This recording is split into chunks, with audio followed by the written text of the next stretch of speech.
Middle Tennessee's only primetime news. This is Fox 17 News at 9, your Code Red station. It just came like a blow to the face, so. New information tonight in the wake of the legislature voting to vacate the entire Board of Trustees at Tennessee State University, and Governor Bill Lee naming a new board hours later. Now, some TSU leaders say they were caught by surprise after fighting to keep some of the old board members. Fox 17 News' Caitlin Miller joining us live from the state capitol to explain what these changes mean for TSU. Caitlin?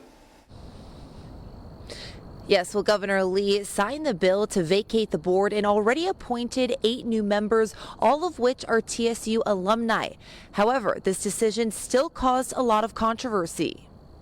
Governor Lee says all 8 new members are alumni of the university and will work alongside administrators and students to make TSU an even better institution.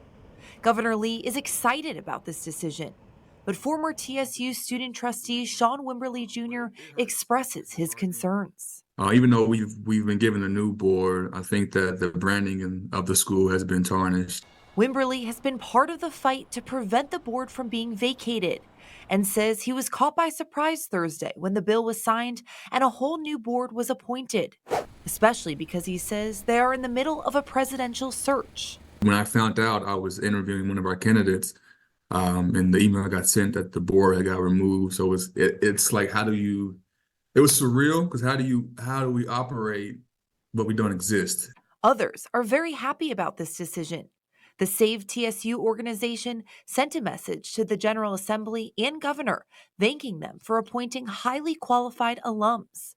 Save TSU adds this will help the university move past the era of political discourse and instead be a new era of partnership focused on higher education.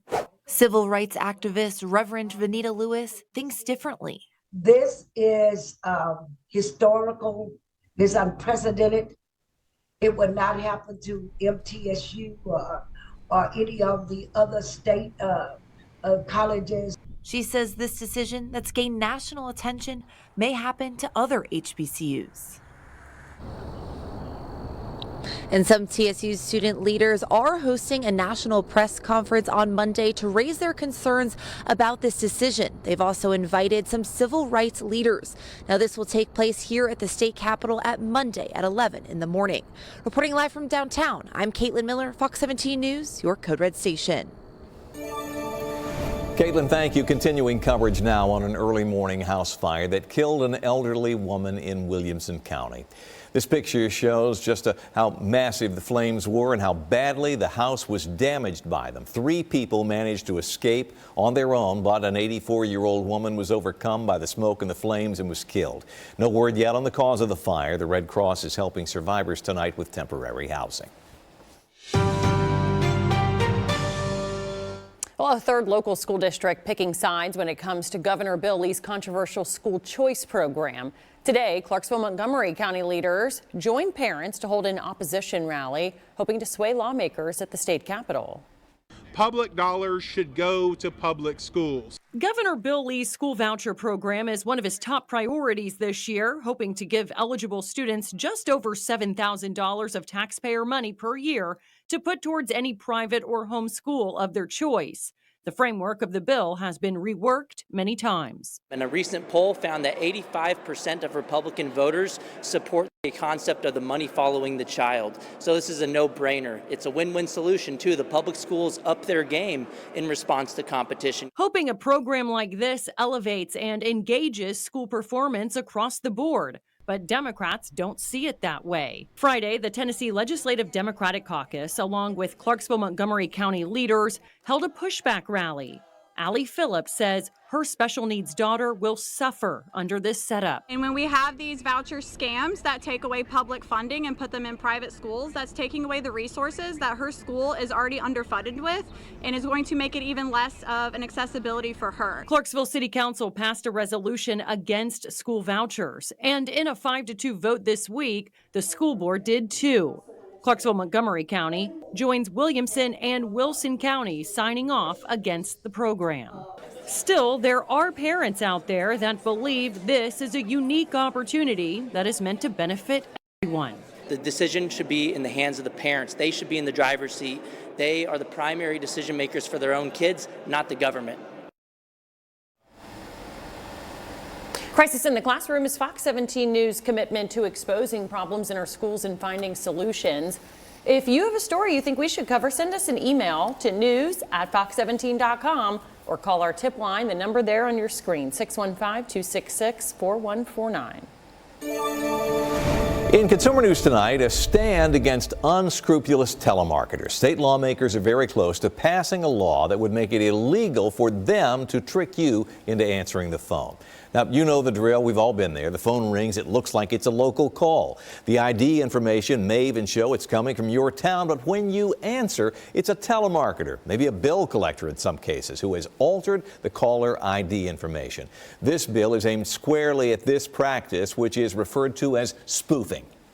You need to use like an area code or a number that's connected to that business, that's associated with that business, instead of area codes that don't belong or using a name or number that's not aligned with who you're representing. This bill would make the spoofing practice a Class A misdemeanor. It has already passed the House and is up for a vote in the full Tennessee Senate on Monday. Katie? Scott, as we head into the overnight tonight and into tomorrow morning, we'll be looking at a cool start to the day, but nowhere near where we've been the past few mornings thanks to some cloud cover that we have around. Still, folks out and about enjoying downtown. It's still relatively mild, too. Temperatures sitting at about 60 degrees, 63, in fact, at the airport, and still under this mostly cloudy sky. In fact, we're looking at our satellite here, and you can see those clouds that are streaming in. We'll continue to find mostly cloudy skies we head through the overnight and into the beginning of tomorrow, but I expect the cloud cover to clear as we head towards the afternoon, making way for another beautiful afternoon. Temperatures tonight stay mild around 54 here in Music City. Murfreesboro around 50 degrees. We're in those low 50s for Clarksville and some 40s on the map out towards the Cumberland Plateau. As far as what we're tracking as we head through the weekend, a great Easter weekend, temperatures near 80 degrees, but we are looking ahead to next week. It is looking possible that we could have some storms, not even that, but some strong thunderstorms on Tuesday. We'll have a look at my latest thoughts when we could see these thunderstorms coming up in your Fox 17 Code Red forecast. Scott. Katie, thank you. An update tonight. Construction workers gathering today to remember the 6 men who were killed when the Francis Scott Key Bridge collapsed earlier this week in Maryland. Some are calling for greater safety measures, safety improvements to protect workers who brave dangerous conditions to maintain our infrastructure. Meanwhile, as Griff Jenkins shows us, lawmakers are scrambling to clear shipping lanes and reopen the Port of Baltimore. The Francis Scott Key Bridge collapse disrupted more than just a waterway.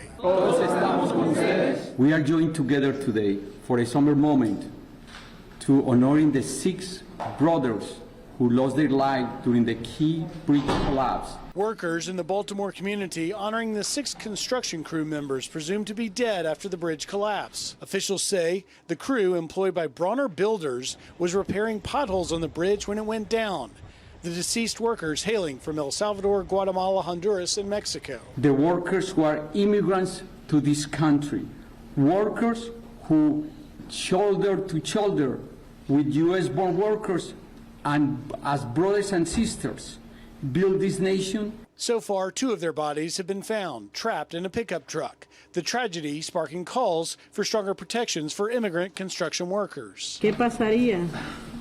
What were to happen si me lastimara? If I were to get injured? O algo peor. Or even worse. Meanwhile, Maryland lawmakers have started drafting legislation to replace income for the Port of Baltimore workers affected by the closure. Governor Wes Moore says the state is doing everything in its power to reopen the bridge in the vital shipping hub. The nation's economy and the nation's workers are requiring us to move quickly. President Biden says he plans to visit Baltimore sometime next week. In Baltimore Harbor, Griff Jenkins, Fox News. Well, politicians, family and friends paying their final respects to former U.S. Senator Joe Lieberman in his Connecticut hometown. Former Vice President Al Gore and Connecticut Governor Ned Lamont eulogized Lieberman at a service in Stamford today. Gore remembering his 2000 presidential election VP running mate and highlighting the fact that Lieberman was always able to bridge political gaps, and he was not afraid to go up against mainstream politics. The very best we can say of any man. His was a life of constant consequence for his family, his friends, his nation. But I am standing here to tell a different story of praise. Joe was my dear friend. Joe would always go to Wright Senior Center in New Haven, and he loved to sing Frank Sinatra tunes. And you can imagine his favorite was, I Did It My Way. He did it his way. He never quite fit in that Republican or Democratic box. I think maybe in an odd way I helped liberate him, because when he beat me pretty good, by the way, and he won as an independent. Connecticut Senator Richard Blumenthal said Lieberman would disagree with colleagues, but he would never divide them. Lieberman's family says he died Wednesday due to complications from a fall. He was 82 years old.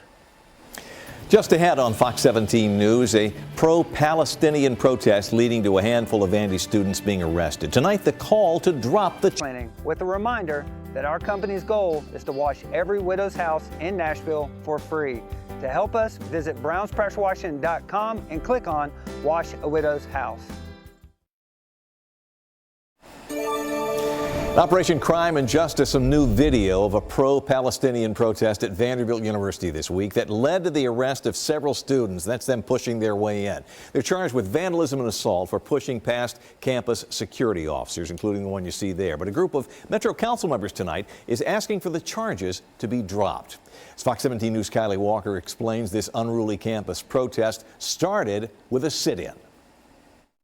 More than a dozen students were suspended and 4 students were arrested for their involvement in these protests. Now, it went on from Tuesday morning into Wednesday morning earlier this week, so about 22 hours long. But university leaders say that it was not a peaceful gathering. The students united! Students advocating for Palestine protested this week at Vanderbilt University. This new video shows when things turned hostile. Vanderbilt says a group of students forced their way into the university's main admin building, pushing through staff trying to get into the chancellor's office. These young adults are trying to be heard in the way that they know how to be heard. The students were demanding a vote, asking that the student government funds not be invested with companies that support Israel. But it ended with 3 students charged with pushing a campus police officer, while another student is charged with vandalism. And now a group of Metro Council members is asking for those charges to be dropped, and also a sit-down with university leaders. If students are seen pushing through a school officer and charged with vandalism for breaking a window, should they get away scot-free and face no consequences? These are students, these are young adults, and they have their whole future ahead of them. This is a great opportunity to turn this into a teachable moment. Metro Councilwoman Delisha Porterfield believes the offense does not necessitate changing the trajectory of the students' lives. So what would you feel would be the appropriate action then? I don't know all of the actions that are available. I mean, there's community service that could be done. There's volunteer work that could be done. You know, maybe providing an opportunity for the students to take classes or courses in nonviolent resistance. Now, student organizers feel they are being suppressed, while Vanderbilt says that expression is a core value. The well-being and safety of the community is a top priority. We have both of those lengthy statements on our website, fox17.com. For now, reporting near Vanderbilt, Kylie Walker, Fox 17 News, your Code Red station. Well, for chocolate makers, Easter is one of the busiest times of year, and cocoa prices climbing to record highs due to rough weather conditions in West Africa, where a majority of the global supply originates. Even though many stores are stocked up with chocolate, owners said they had to raise their prices. Part of that is due to chocolate prices, but a lot of that's due to inflation in general. Not only have chocolate prices gone up, but also the price of sugar, the price of many of our raw ingredients has gone up, as well as the cost of labor. Well, the National Retail Federation says it predicts Americans will spend around $3 billion on Easter candy this year. Speaking of which, we want to know what you think about Easter candy. What is your favorite? 154 people have weighed in, and you see the choices there. Chocolate is the #1 choice, so there's, it takes in a lot of territory there. 59%. 24% say I'm into jelly beans. Almost nobody likes Peeps. That's 8.4%, and 7.8% say other. Polls live right now to cast your vote. Scan the QR code there on the right-hand side of your screen. It'll take you to our X page, our handle at Fox Nashville, and we will show you updated results later in the newscast. Chocolate, I say chocolate. I want to know what the other I don't category know. is, like a Cadbury egg, maybe? Yeah. Oh, yeah. Whatever happened But aren't to those covered in chocolate? Mm-hmm. They are, but it's not know. just chocolate. I don't know if, do you count that as just chocolate? I mean, that's like like a chocolate elevated bunny is chocolate. just chocolate. I like the Yeah. ones with peanut butter inside them. The stuff with the filling, it's elevated. I feel like it should be its own classification. Yeah, that's true. Other. We're going deep into our poll tonight about chocolate, which is a good thing to talk about. Let's take a live look here from our Metro Center camera. Things are nice and quiet tonight. We have a little cloud cover out there. That's going to help keep us a little mild as we head through the morning hours. But other than that, we're looking good for this weekend. Warming things up too. We're going to take it up a notch with temperatures in the upper 70s, close to 80 degrees for both Saturday and Sunday. More cloud cover for Easter Sunday, but still dry. It won't be until next week that we're looking at the potential for some showers and unfortunately maybe some strong thunderstorms. As far as the weekend goes, temperature-wise, right around 55. A little bit of cloud cover here in the morning. That should clear as we head into the afternoon, leaving us with highs close to 80. And then Sunday, mostly cloudy skies for the morning. Church service looking okay. I still think great for pictures too, as we'll stay dry. Temperatures comfortable in the low 60s and then up to about 80 as we head towards the afternoon. So we take a look here the next few days. You can see that front stays well north of us, keeps the rain away. As we head deeper into the evening and more so into Sunday, you can see that we're still dry at this point. Not much to worry about this weekend. We get into Monday of next week, we will start to watch the development of this next system coming in from our west here. This will be Monday evening and then Tuesday morning. Now there is some discrepancy as far as timing, when this system will arrive and what we'll see when. This one in particular brings in some showers for the morning hours and then potentially some redeveloping storms in the afternoon. The question will be then, how strong could they be given the instability that is favorable for us or possible, and then where the position of the low is. So these are all things we're still working out. But what you need to take home tonight, the fact that there is still a good circled area here. In fact, all of Middle Tennessee and Southern Kentucky in that threat for severe weather has expanded more to the north and to the west. But all of our viewing areas still looking like we could see some strong storms for Tuesday. Just keep in mind the uncertainty is still pretty high for timing and the potential local impacts. I do think that tornadoes will be possible somewhere in the system. It'll just questions still out there on whether or not we here in Middle Tennessee have the best tornadic potential or if that's going to be somewhere else. So again, something we will keep our eye on here in the next couple of days. You want to make sure you stay tuned to the forecast throughout the weekend. We'll talk more about the system coming into next week. We'll walk you through one of our long-range models, that in your Fox 17 Code Red forecasts. SUVs in Middle Tennessee with big discounts. Low 1.9% financing for 5 years and powertrain for life with your new Nissan here at North Nashville's Nissan of Rivergate in Madison. In news across America tonight, a rise in high-profile clashes between homeowners and squatters who essentially moved in while they were away. Fox 17 News' Kayla Gaskin shows us what lawmakers in some states are doing about it. And by the way, you can vote on this issue by scanning the QR code that will appear here shortly on the screen during the story. Florida state lawmakers taking a sledgehammer to squatters' rights. You are not going to be able to commandeer somebody's private property and expect to get away with it. Governor Ron DeSantis signing the law this week, effectively ending squatters' rights in the state. Sinclair station WPEC spoke with Florida homeowner Patty Peoples, who pushed for the changes after squatters took over her property. In my case, they did $40,000 of intentional damage. Florida and the way that they got this bill written and passed should be a template for every other state. The New York State Assembly is currently working on a bipartisan effort to tighten their own laws after two people squatting in a vacant Manhattan apartment were arrested and charged with murdering the homeowner when she returned. Current state laws and New York City laws heavily favor squatters over homeowners. It would allow lawful homeowners to remove squatters by redefining squatters as trespassers rather than tenants under New York state law. And it would add squatting to the definition of criminal trespass. Residents in California are growing increasingly frustrated with people taking over vacant properties. Just outside Beverly Hills, a squatter moved into a $5 million home in the same neighborhood as J-Lo and LeBron James. The NBA star's house manager telling New York Magazine his boss was very concerned about the unwelcome neighbor. We're hearing more about it because it actually is increasing, and we've seen matters like this increase overall, leading back to the really the eviction moratoriums that were put in place by the prior administration.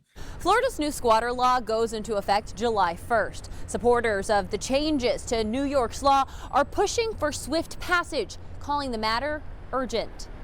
In Washington, I'm Kayla Gaskins.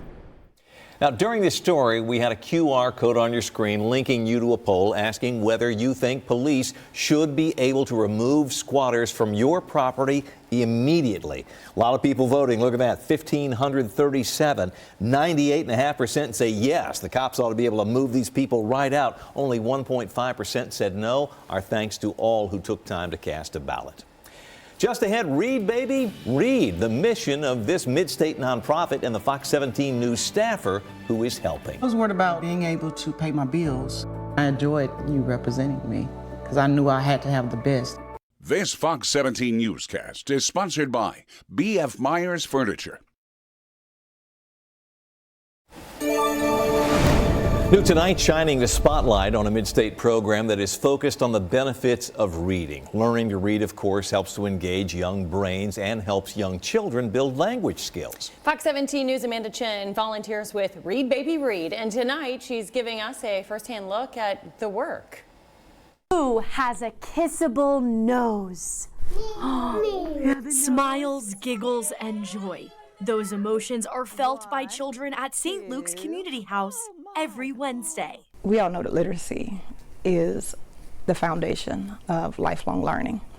And the sooner we get children to read, to listen to words, to talk, to communicate, we know the better off they'll be. It's a program started by the United Way of Greater Nashville and Imagination Library of Middle Tennessee, a free book gifting program for children. Read Baby Read has volunteers like me read to infants and toddlers at various early learning centers throughout Nashville. Grasshopper and a ladybug. Susan Morton has been a volunteer with the program for almost 5 years now. When your baby is really teeny tiny, reading to them is so important because they get that cadence and they begin to form that love of words. And because if you can't read, you can't do anything in this life. Read Baby Read says 90% of physical brain development occurs in the first 3 years of life, meaning it's a critical window of opportunity for learning words and language. One of my favorite things is when you're out of school for a couple or 3 years, you see these little people from the time they are tiny, 6 weeks old, to the time when they're ready to leave, either 2 or 3 years old, and oh my gosh, it's so much fun to see them grow and to see them just love seeing you. It's hard to see the bright faces of these children and not think about how great the impact picking up a book can be for generations to come. Gone! Reporting in Nashville, I'm Amanda Chin, Fox 17 News, your Code Red station. Bye-bye. And say thank you. So sweet. Almost 2/3 of fourth graders, though, struggle to read at grade level here in the U.S. And that's why Fox 17 and our parent company, Sinclair Broadcasting, partnering up with Reading is Fundamental to support children's literacy. You can scan this QR code to donate to our virtual book drive. Well, it is your money, and our partners at the watchdog group OpenTheBooks.com say Metro schools right now spending big money on computer security, but it's not necessarily a bad thing. Here's why. Records show MNPS spent $1.8 million on information security in 2022. That includes firewall services, network and endpoint protection, and backup solutions. It only spent $400,000 last year, but that's because some of the previous spending actually covered multiple years, and it turns out this is likely money well spent. If you look at this nonprofit, the $74 million, they just reported that schools are now the top target for hackers because a lot of them have shoddy security systems and a lot of them will pay the ransom to get their kids' data back. So IBM says that cost is usually about $4.5 million if there is a data breach. Well, it hasn't happened here, but last fall, hackers stole the data of students in Clark County schools out in Nevada. That's Las Vegas. Parents sued. That district is now spending $21 million this year trying to keep the hackers out. And just a reminder tonight as we inch closer to April 8th, which is the solar eclipse, make sure that your protective eyewear is suitable for the conditions. Fox 17 News medical reporter Liz Bonus explains why. With eye protection in such high demand for this solar eclipse, it's a breeding ground right now, educators say, for scams on your site. When it comes to your eyes and what you'll see on the day of the eclipse, you get one pair and no spare. So in this case, it really is buyer beware. When it comes to total solar eclipse, even though the sun's going to be mostly blocked, there are still UV rays coming down, and so if you look directly into them, it can damage your retina. Yao Jin is an associate professor of supply chain management at Miami University. He says counterfeit viewers, as they are appropriately called, are not necessarily easy to spot. Well, it's helpful to look at this ISO stamp and information, which means they do offer proper protection.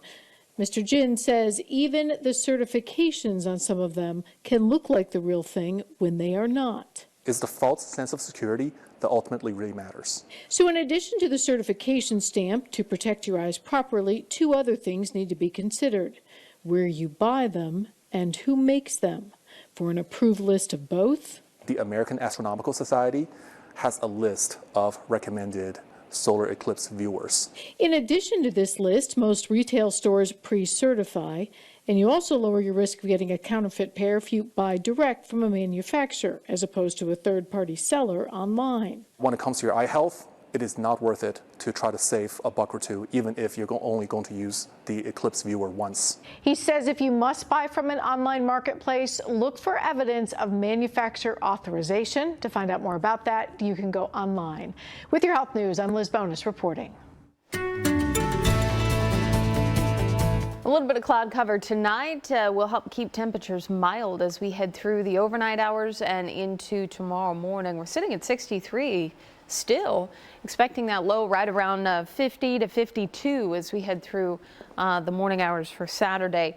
But a nice mild night ahead, at least comfortable, we'll call it. Tomorrow, if you're going to be out, maybe getting some exercise in, maybe you're training for the marathon later on in April. Temperatures will be in the low 50s. Pretty decent running.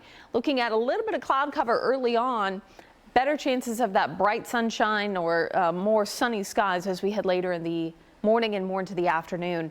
Saturday and Sunday both looking nice for any outdoor exercise that you may have. Monday not bad either. You should be able to get some time in.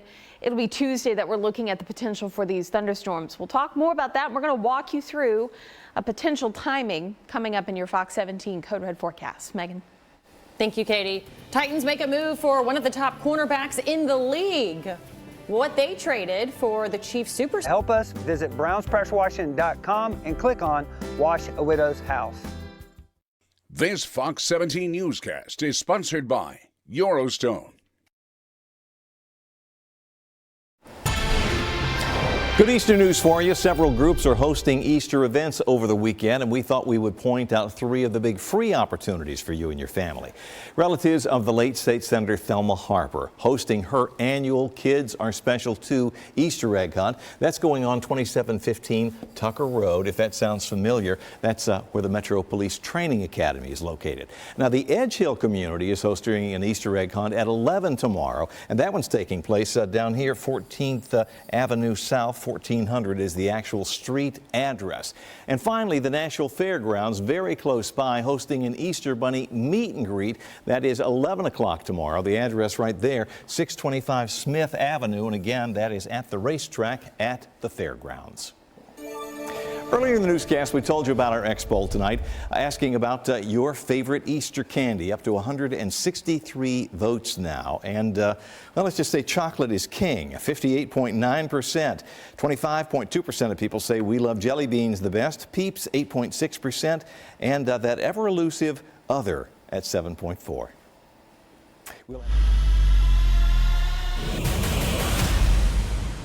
All right, we heard the rumors, but the Titans now making it official, and they are acquiring Chiefs star cornerback L'Jarius Sneed by a trade. Sneed is a two-time Super Bowl champion and widely considered one of the top cornerbacks in the league.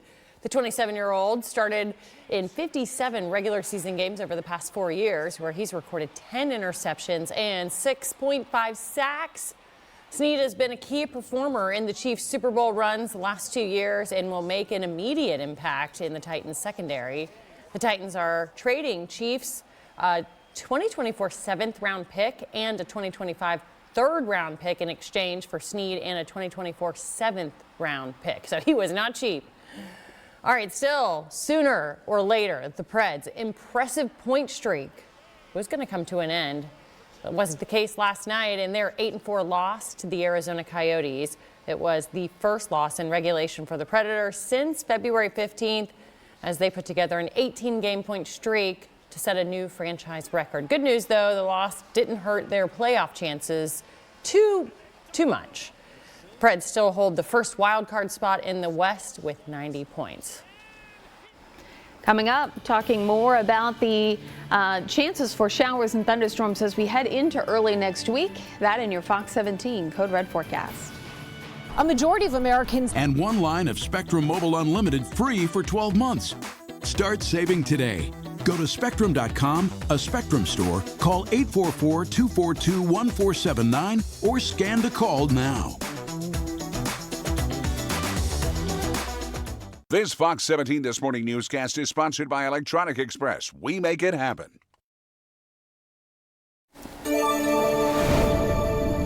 In your consumer news tonight, when you place an order on apps like DoorDash or Uber Eats, or even pick up a takeout order, you're probably noticing how much the fees, taxes, and tips can really hike up your total bill. A new survey by Wallet Hub shows Americans think that it's really gotten out of hand. Fox 17 News' Atra El-Nashar has a closer look at the issue and one thing that you can try to do to avoid some of those extra costs. You'd be forgiven if you're frustrated by unexpected service fees or being asked to tip for something you didn't used to have to tip for. Short order, fast casual restaurants where you self-serve your drinks, things like that. A recent Wallet Hub survey found about 3 in 4 Americans think tipping has gotten out of control. And half of Americans think automatic service charges should be banned. It's easy to see why. Take a look at this transaction on Ticketmaster. A VIP ticket to a Jeff Lynne's ELO concert is about $580, and it comes with a $104 service fee. Usually you see those pesky service fees on delivery apps like Uber Eats. So let's see what it comes out to when we go to order a couple pepperoni pizzas from a local spot. So the subtotal is $55.20. We're saving about 99 cents, a little delivery discount, it's always nice. But taxes and other fees is $14.96, bringing our total before the tip up to $70.16. Now when we go to add the tip, the total we're basing the tip on is $71.15, not the $55 that the pizza cost. So if we're tipping 20%, that tip is going to be $14.23, bringing our total for 2 pizzas over $85. Few would argue that servers and delivery drivers should be tipped, but technology can allow almost anyone to ask for a tip. The iPad flipping around, you can very easily put a prompt for a tip on there. One trick experts say can sometimes save you money. Pay in cash, and you're less likely to incur a service or transaction fee. A lot more people are taking that extra dollar to heart because we are having to spend so much more on everything else. The cost of services are up more than 5% from a year ago, according to the latest consumer inflation data from the Labor Department. So at this rate, tipping fatigue may be cured by lower inflation instead of fewer tips. In Washington, I'm Atral Najar reporting. Looking ahead now to Sunday morning in Nashville in Focus, when topics for our panel include an update on efforts to create that East Bank Development Authority we've been telling you about. It's a body that Nashville's mayor is asking state lawmakers to help him create. The function to oversee development of some 550 acres of prime real estate along the river on both sides of that new Titan Stadium project. It's a long-term play, and some are afraid this approval process is moving too quickly. There's a lot of questions about eminent domain. How much power will the authority really have? They'll have the ability to create bonds. The authority is going to be modeled the same way Music City Center's authority is modeled, so it's going to be the same sort of governing board and the same sort of deal. Now, other topics for the program include the deadline to file for this fall's congressional races. That, by the way, next Thursday. Changes to the Tennessee State University Board, which we've been talking about tonight. Whether the state can afford to do away with the sales tax on groceries. It's all Sunday morning at 6:30 on Nashville in Focus. All right, heading into the Easter holiday, weather holding up. Yeah, it really isn't going to be too bad. In fact, we're going to kick it up a notch. Warming up. Yeah, temperatures are going to climb up to about 80 for both days. Snap your fingers. Yeah, This is like all that. on you. That's right. That's right. You make it look so easy. I know. Even the Easter sunrise service is looking fairly good. Temperatures will be around about 60 degrees or so. We will find more cloud cover on Easter Sunday, but it will be comfortable. We'll hover around that 60-degree mark all the way through 8 o'clock in the morning, on our way to 80 by the afternoon. Things are nice and quiet on radar here. We've got a few showers off to our north. We're going to zoom over to the west coast, though, and take a look at California. They've got quite a bit of rain going on. Not only that, we've got some mountain snow going on as well. And the reason why I show you this is because this is where our next chance for thunderstorms stems from. So it is just making its way onshore now.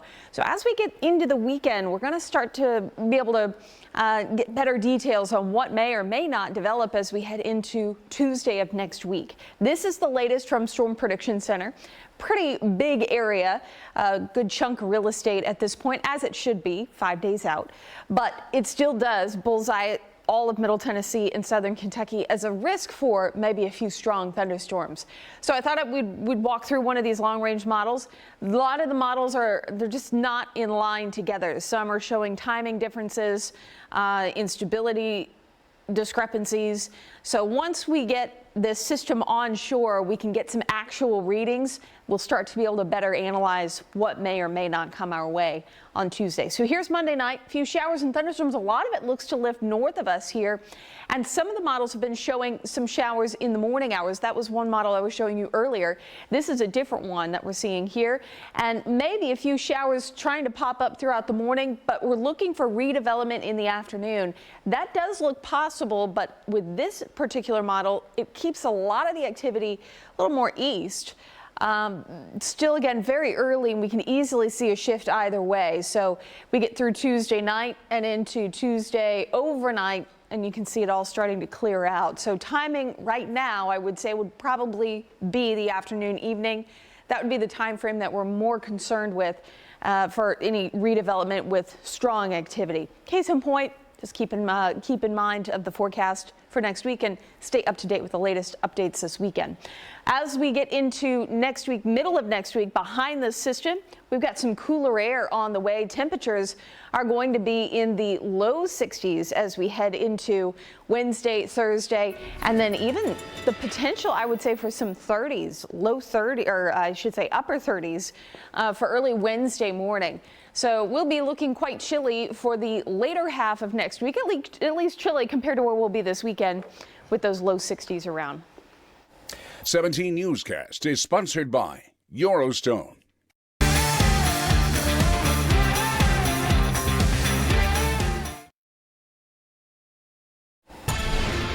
The biggest names in NASCAR racing in Richmond this weekend at the Toyota Owners 400. Well, it's the first Sunday primetime race of the season. Heather Williams has the latest with what you can expect during the big race. Now here's a look at some of the headlines you should be keeping an eye on as NASCAR heads to Richmond this weekend. Is there big troubles for the Blue Ovals? Ford has not run a race in 2024. Somewhere along the line, they've lost a handle quite on what they're doing, how to race and how to put themselves in a position to win. They've won some poles this year. They've had fast cars. They've had speed at times, but they haven't been able to capitalize on it. Josh Berry had the best run of his rookie season the last time NASCAR was at a short track, so he's full of confidence with Richmond up next. Richmond, for me personally, I think is one of the ones that I look the most forward to. I think in my background of late model stock racing, Richmond feels the most normal to that, I think.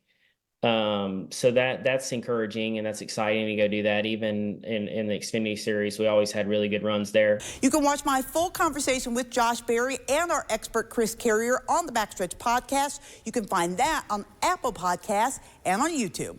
On the Backstretch, I'm Heather Williams. Heather, thank you. Just ahead, Easter baskets on a budget, the Goodwill deals that could be cleaning, with a reminder that our company's goal is to wash every widow's house in Nashville for free. To help us, visit brownspressurewashing.com and click on Wash a Widow's House.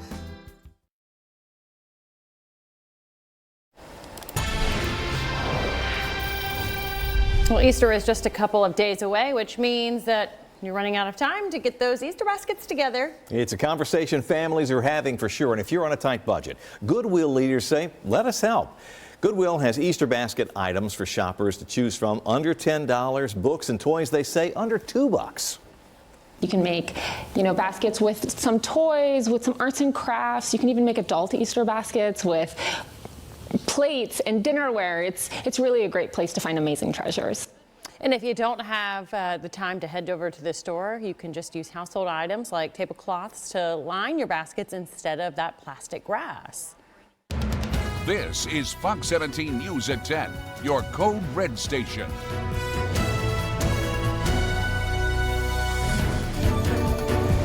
It just came like a blow to the face, so.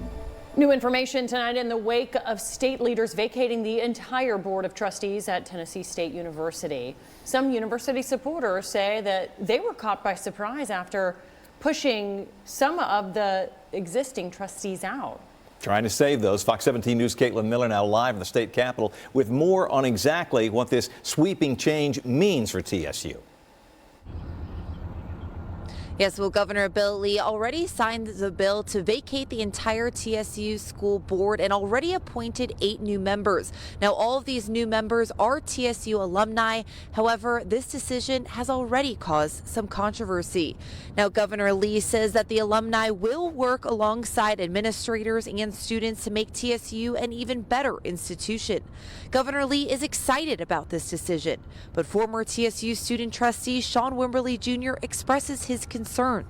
Wimberly has been a part of the fight to prevent the board from being vacated and says he was caught by surprise Thursday when the bill was signed and a whole new board was appointed, especially because he says they are in the middle of a presidential search. When I found out I was interviewing one of our candidates, and the email got sent that the board had got removed. So it's like, it was surreal, because how do we operate but we don't exist? The Save TSU organization sent a message to the General Assembly and Governor thanking them for appointing highly qualified alums. Save TSU says that they will help the university move past the era of political discourse and instead be a new era of partnership focused on higher education. Now, on the other side, some TSU school leaders are meeting here at the state capitol at Monday at 11 a.m. to express their concerns about this decision. Reporting live from downtown, I'm Caitlin Miller, Fox 17 News, your Code Red station. Now to Operation Crime and Justice. New video shows the moments of pro-Palestine protests turn hostile at Vanderbilt University this week, ending in several arrests. The university says a group of students forcibly stormed into the university's main admin building, pushing through staff in an attempt to get into the chancellor's office.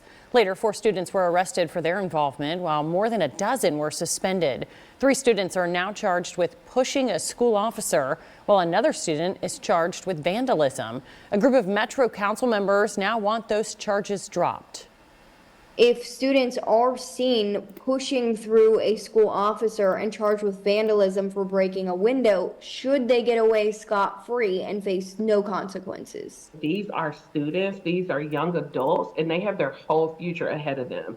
This is a great opportunity to turn this into a teachable moment. Well, both Vanderbilt and student protest organizations are weighing in on the matter tonight. And while students feel suppressed, Vanderbilt says free speech is welcome, but safety is a top priority. Continuing coverage now as the Missouri College student who apparently drowned after leaving a bar here in downtown Nashville is laid to rest. 22-year-old Riley Strain was in our town for a fraternity formal. He disappeared after a night out with friends. His body found 2 weeks later in the Cumberland River. These some of the memorials. Today, Strain's family and friends got together in his home state to celebrate his life. Not a crisis in the classroom. Clarksville Montgomery County Schools joining both Wilson and Williamson County Schools signing resolutions against Governor Bill Lee's voucher program. Today, the Tennessee Legislative Democratic Caucus, along with parents and local leaders, spoke at a rally urging lawmakers to think carefully about how taxpayer money is spent. However, there is a segment of the population that believes the program will benefit everyone. This is a plea for our elected officials to do the right thing. Add money to schools, add resources to schools, don't defund them. That's what today is about. We have 29 studies on this topic nationwide. 26 of those 29 studies actually find positive effects, school choice being a rising tide that lifts all boats. Governor Lee's Education Freedom Scholarship Act proposes giving just over $7,000 a year per eligible student per year to put towards a private or homeschool of their choice. Crisis in the Classroom is our commitment to exposing problems and finding solutions for issues in our schools. If you have a story you think we should cover, send us an email at news@fox17.com. You can also call our tip line. Here's the number on your screen, 615-266-4149. Pretty mild night out there. Temperatures holding in the low 60s to upper 50s. Folks out and about down on Broadway, fairly busy for Friday night. And as we head into the overnight hours, we'll stay pretty mild, looking at low right around 50 or so, sitting at 60 at the moment. A little bit of cloud cover hanging around. We've had this sort of back and forth cloud cover throughout the afternoon and into the evening. And you can see still some of that. This is our satellite imagery. So we're looking at cloud cover and it's starting to move more into Middle Tennessee just over the past several hours. So partly to mostly cloudy skies expected through the overnight. That again will keep us a little bit warmer. 54 our temperature for the overnight hours will be in the low 50s for Dickson, Murfreesboro around 50, Clarksville sitting at 53 degrees, much better than what we were this morning. We ended up in the upper 30s here in Nashville. What we're tracking this weekend, pretty nice Easter weekend. In fact, it'll be early next week that we're looking at the potential for some strong thunderstorms. We'll walk you through my thoughts coming up in your Fox 17 Code Red forecast. Thank you, Katie. This week on Full Measure, activists have figured out how to shape our language in real time to accomplish political or, in some cases, social goals. One of the ways they do this by reportedly lobbying online dictionaries to redefine words and terms. What do you think is the impact on a society when its official record of language and what words mean can change in real time as fast as it's changing today? The impacts, I think, actually end up being rather dire because official definitions of language really control the way that our law and policy works. So even something as saying anyone who's female-bodied is a woman really affects how people are incarcerated, how they're treated in healthcare, all these things that the state has to control. This week on Full Measure, Cheryl Atkinson examining some of the key terms that have been transformed into something new in recent years and why. That's Sunday morning at 7:30 right here on Fox 17. Still to come, an unfortunate anniversary. The American journalist who's now been detained in Russia for a year. Also had almost 3/4 of, let me try that again. 2/3 of fourth graders in this country are struggling to read at grade level, and apparently at least one adult in this room having trouble tonight. That's why Fox 17 and our parent company, Sinclair Broadcasting. We track severe weather. Using our code red alerts up to 3 days in advance. This low pressure system looks like it will be arriving in Brentwood at 4:15 on Wednesday. Providing you the information needed to prepare and stay safe. Fox 17 News, your code red station. Alerts, empowers, protects. This Fox 17 newscast is sponsored by Tennessee Homebuyers. Continuing coverage as today marks the 1-year anniversary of being in prison for a Wall Street Journal reporter named Evan Gershkovich. And as Fox News' Alex Hogan reports, the White House says it will continue to work for his release along with other Americans detained in Russia. For the past 12 months, Evan Gershkovich has been jailed inside Moscow's notorious Leftovo prison. Russian authorities arrested the Wall Street Journal reporter 1 year ago on espionage charges, but they have yet to provide evidence to support the claim. It's one of the most brazen assaults on press freedom that we've seen, and it's also a really chilling example of the rise of hostage diplomacy. President Biden marked the grim milestone by renewing his promise to bring Evan home, writing in a statement, quote, "Journalism is not a crime, and Evan went to Russia to do his job as a reporter." Gershkovich's family says they keep in touch through letters, adding the 32-year-old has kept his strength and sense of humor throughout his detainment. We look for signs that Evan is okay and he's doing well. He has a lot of little mannerisms, and we just notice all of his expressions, his smiles. He is one of several Americans detained in Russia, including former Marine Paul Whelan, who was arrested in 2018 on similar charges of spying. Washington has accused Moscow of using U.S. citizens as bargaining chips. Last month, Russian President Vladimir Putin suggested Gershkovich could be released as part of a future prisoner swap, but the White House has said that Russia rejected a recent exchange offer.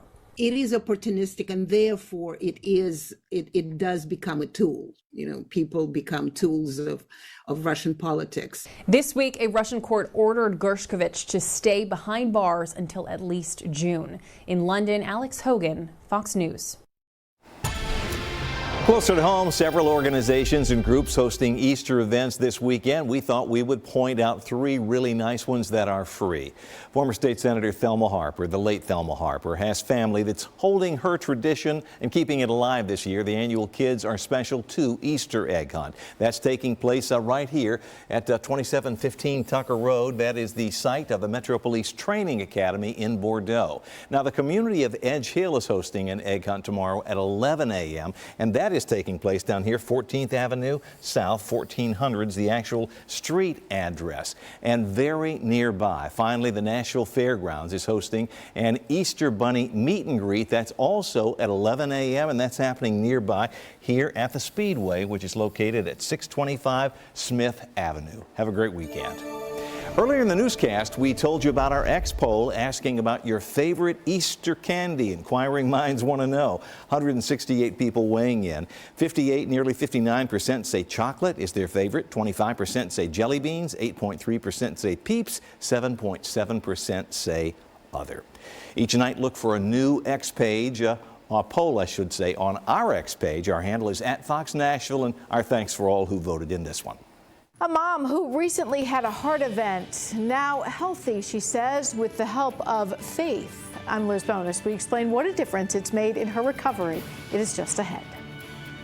Also, the Titans making a play from one of the top cornerbacks in the NFL. We'll tell you what they had to models at the Invitation to Lexus sales event. This Fox 17 newscast is sponsored by Zander Insurance.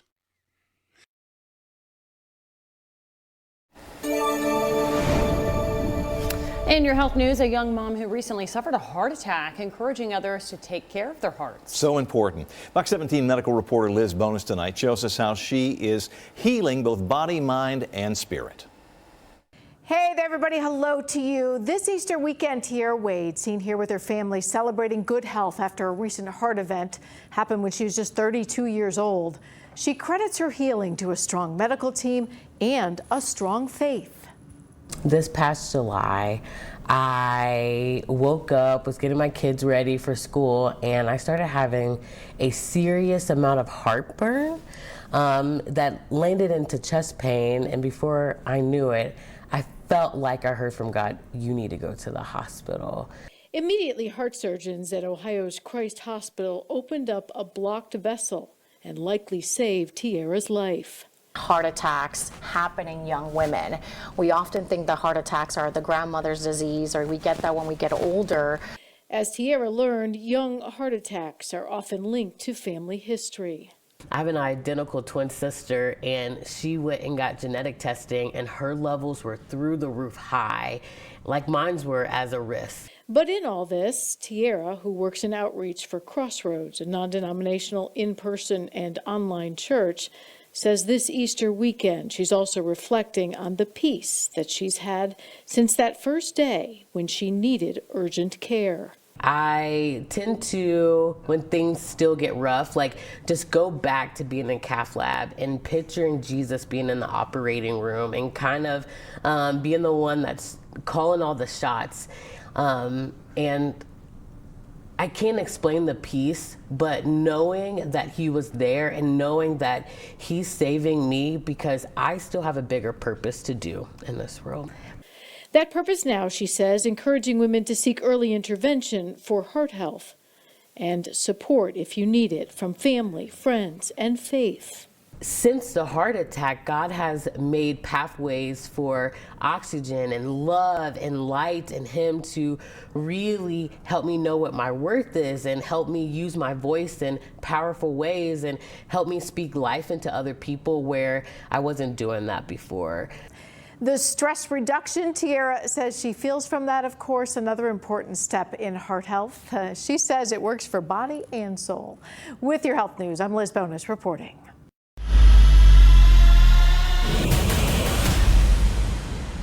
We heard the rumors. Now it's official. Titans trading for Chiefs star cornerback L'Jarius Sneed. Sneed is a two-time Super Bowl champ and is widely considered one of the top cornerbacks in the entire NFL. The 27-year-old has started in 57 regular season games over the past 4 years, where he recorded 10 interceptions and 6.5 sacks. Sneed has been a key performer in the Chiefs' Super Bowl run the last 2 years and will make an immediate impact in the Titans' secondary. The Titans are trading Chiefs a 2024 7th-round pick and a 2025 3rd-round pick in exchange for Sneed and a 2024 7th-round pick. Well, the Nashville Predators' impressive point streak came to an end last night in an 8-4 loss to the struggling Arizona Coyotes. It was the team's first loss in regulation since February 15th, the day after Valentine's. Well, they put together an 18-game point streak to set a new franchise record. The good news is that loss didn't actually hurt the Preds' playoff chances, not too much anyway. The team's still holding on to the possession of the first wild card spot in the West with 90 points. Katie? We are warming things up as we head into the weekend. Today we reached the low 70s, forecasting upper 70s for Saturday, I should say, and Sunday, Easter Sunday, highs near 80 degrees. We'll stay warm on Monday too, and then we'll talk about the potential for some strong thunderstorms on Tuesday. In the meantime, Saturday morning, not looking too bad. We'll be in the mid-50s here. We'll have a little bit of cloud cover hanging around for tomorrow morning as well. But we'll climb into those mid to upper 70s as we head into the later part of the day with plenty of sunshine. More cloud cover even still for Easter Sunday. We're going to keep skies partly to mostly cloudy. That'll actually help keep temperatures even warmer Sunday morning. And then by noon, right around 74 degrees and 80 as we head into the later part of the day. Future track keeps a lot of the rain north of us for this weekend, so we stay dry for both days. This takes us through Sunday afternoon. Watch your clock here as we go through Monday. Monday morning, quiet as well, but by that point, we're going to be watching the system develop to our west that will impact us for Monday night and into Tuesday. There have been some discrepancies on timing and impacts, and that's still something we're wrestling with. The system is actually just now making its way onshore on the west coast. So by tomorrow, we'll really start to be able to analyze real data with temperatures and wind. That's why we have those surface observations. So we can really get a hold of what may or may not happen as we head into early next week. Here's a look at Tuesday. Storm Prediction Center still has all of Middle Tennessee and Southern Kentucky circled, but they have expanded it more. So there is some uncertainty as to where the best chance for severe weather will be. So strong storms right now still appear possible. The uncertainty is high for timing and potential local impacts. I do think there will be a tornado potential somewhere with this event. May or may not be here in Middle Tennessee. So that is something we'll continue to monitor as we move forward here into the weekend. Just make sure you're staying tuned to those forecasts Saturday and for Sunday. Here's a look at your 7-day forecast. Hanging out in those upper 70s for tomorrow, right around 80 Easter Sunday, 80 for Monday too. Showers and thunderstorms possible on Monday, but really focused on Tuesday as the chance for some strong thunderstorms. Notice too, cooler weather by Wednesday and Thursday of next week. Highs only in the low 60s. Weather Window, presented by the National Weather Desk. Easter weekend is off to a magnificent start in Gulf Shores, Alabama. Those sunny skies should stick around through at least tomorrow. Recent rainfall helped create this beautiful view in Tennessee's Cherokee National Forest. Middle altitude altocumulus clouds filled the skies over Syracuse this week, and we end the week with this golden sunset over Pensacola, Florida. For more content like this, follow the National Weather Desk on TikTok. You can see more weather stories like this every weekday morning on the National Weather Desk. It starts at 8 a.m. 2024 Sportage LX for $279 a month. This Fox 17 newscast is sponsored by the Nashville Preds.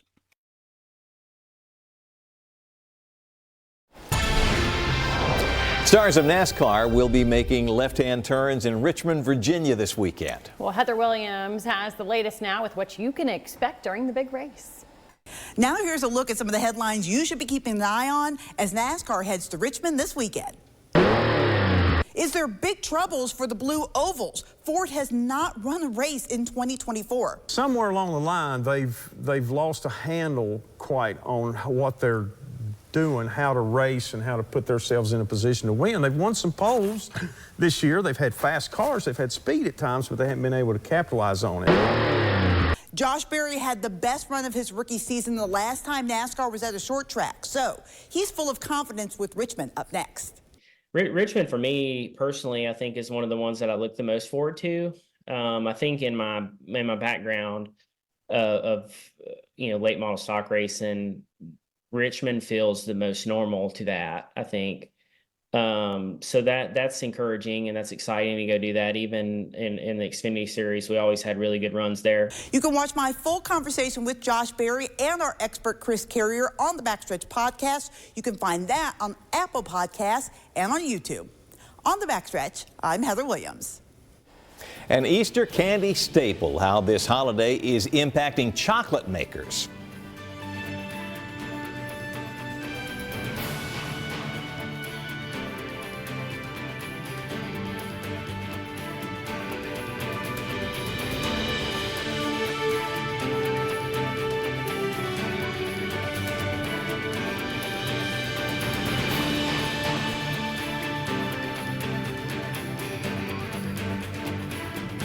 At Crystal, snag our fried shrimp po' boys, shrimp basket, and the new Krabby Cake slider. It's all a catch for a limited time. Seafood, eat food at Crystal.